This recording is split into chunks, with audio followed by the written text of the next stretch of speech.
பிறந்த நாளன்று மருந்தும் கூட கேக் கட் செய்யாதீங்க. அதன் அர்த்தம் தெரிந்தால் கண்டிப்பா யோசிப்பீங்க. பிறந்த நாள் என்றாலே கேக் இருந்தால்தான் நிறைவடைகிறது என்று அது பழக்கமாகவே மாறிவிட்டது. உண்மையில் பிறந்த நாள் என்றால் என்ன? அது நமக்கு எப்படிப்பட்ட நாள்? அந்த நாளில் என்ன செய்தால் நல்லது என்று இனிமேலாவது தெரிந்து கொள்ளுங்கள். அந்த நாளில் ஒரு கேக், ஒரு புகைப்படம், சில வாழ்த்துக்கள், இவையெல்லாம் தான் பிறந்த நாளா? இல்லை. ஒரு மனிதரின் ஜாதக சக்தி மீண்டும் எழும் அதிசய நாள்தான். அவன் பிறந்த நட்சத்திரம் வரும் நாள். அது ஆங்கில தேதி அல்ல. அந்த நாளில் கிரகங்களின் சுழற்சி, சக்தி மையத்தின் அதிர்வு நம் மேல் நிகழும் அளவில்லாத விசையை கொடுக்கும்.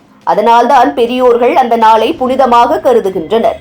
இந்த நாளில் நாம் அதை செய்கிறோமோ அதற்கே நமக்கான திருப்பங்கள் வரும். நம் சொற்கள், எண்ணங்கள், செயல் அனைத்தும் நமக்கே வலிமையாகவும் இல்லையெனில் சோம்பலாகவும் பயணத்தை அமைக்கிறது. இதனால்தான் எந்த சுப நிகழ்வுகளும், புதிய முயற்சிகளும், சண்டைகள், வாக்குவாதங்கள் எல்லாம் தவிர்க்கப்பட வேண்டியது. பிறந்த நாளில் கஷ்ட பரிகார பூஜைகள் கூட வேண்டாம்.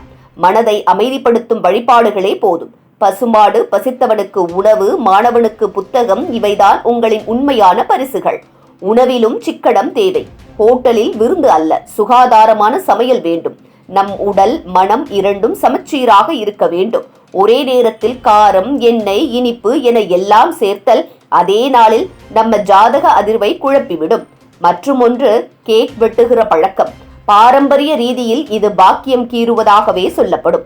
அதற்கு பதிலாக பாயாசம், பழம், இனிப்பு கொண்டு தெய்வங்களை வணங்கி குடும்பத்துடன் பகிர்வது நல்லது. குறிப்பாக சனி, அமாவாசை நாட்களில் இது தவிர்க்கப்பட வேண்டும். சிலர் பிறந்த நாளில் கூட கோர்ட், கடன், தொழில், விவாதம், வாக்குவாதம் என நேரங்களை தவறாக கழிக்கிறார்கள். அது அவர்களின் ஆண்டு முழுவதையும் மோசமாக்கும் வாய்ப்பு தருகிறது. பிறந்த நாளை நாம் ஒரு நாளின் கொண்டாட்டமாக மட்டும் பார்க்காமல் நம் வாழ்க்கையை மாற்றக்கூடிய ஒரு ஆன்மீக சக்தியாக காணும் பழக்கமாக ஏற்படட்டும். ஒரு நாள் முழுவதும் நல்ல எண்ணங்களுடன் பிறருக்காக ஒரு சிறிய சேவை செய்தால் அது நம் வாழ்க்கையை ஒளியாய் மாற்றும். பிறந்த நாள் என்பது வெறும் கொண்டாட்ட நாளல்ல, அது நம் ஆன்மீக சக்தி மீண்டும் உயிர் பெறும் புனிதமாக தருணம். அந்த நாளில் நம் செயல், சொல்லெல்லாம் வித்தியாசமான தாக்கம் இருக்கும். அதனால்தான் அந்த நாளை சந்தோஷமாகவும் சாந்தியாகவும் பிறருக்காக ஒரு சிறிய நன்மை செய்து அனுசரித்தால் அது நம் வாழ்க்கையில் ஒளியாய் விரியும். பிறந்த நாளை உணர்வோடும் நெஞ்சிலே நன்மையோடும் கொண்டாடுவோம்.